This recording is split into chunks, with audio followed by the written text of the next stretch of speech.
Okay. Which way is the best is it a hard money loan? Is it waiting and saving for 5 or 6 years so you have a lot of cash?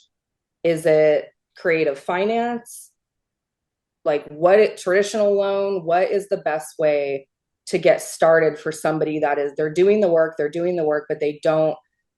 I know you hear like money's easy to find, you have to find the deal, but it's Yeah. not always easy to find for some people. So Sure. I think it's very specific to the person, but what is Well, I think there's a couple of things that are true because I'll answer this question knowing there's hopefully thousands or tens of thousands of people that watch this. So I'll answer it that way, and then I'll also make sure I get your specific answer. So to me, the right answer is to realize that you can get into real estate for a lot less money than most people think. yes, There are zero down USDA programs. There are 3.5% FHA. There are 203K loans to incentivize fixing. So there are ways to get into properties for very little down if it's owner occupied. And I think there's going to be more, not less, first time home buyer programs coming forward. I tie that answer with my one regret in real estate, which I didn't house hack. One of the things I wish I did at 20 was house hack a fourplex in the Bay Area. mm-hmm. My net worth would be double or triple what it is today if I house hacked at 20, 30 years ago. So if you take low down with house hacking, lower your monthly expenses, that produces a cash flow excess, right? Because again, for most people, your rent or mortgage is the biggest payment. Mm-hmm. One of my millionaire experts, his living costs are negative 2,400 a month. He's paid to live in his fourplex, 2,400 bucks a month. That is mind blowing to me. Yeah, That is getting it done right, and that allows you to snowball income. You put 2,400 bucks on the stack. You put in your normal rent payment on the stack. It just builds faster. So the first answer for most people, once you make the decision, is low down payment house hacking. First answer.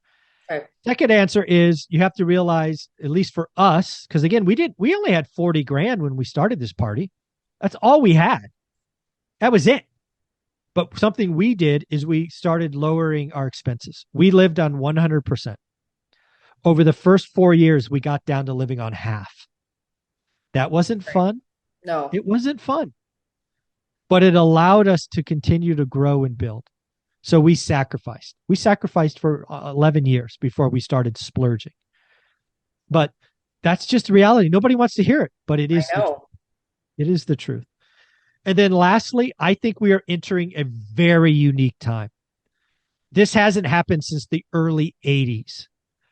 We are entering a time where creative financing really could be something I admittedly, again, the early 80s, I didn't buy until the late 90s. So it's something I have to learn, whether it's subject to or assumable loans or these other things. I think there's skills that even I have to learn because I know there are some 30-year fixed rate loans, sub three, that I would love to have. Right, whether it's Pace Morby or sub two or assumption on some VA loans or whatever they are, I need to learn more.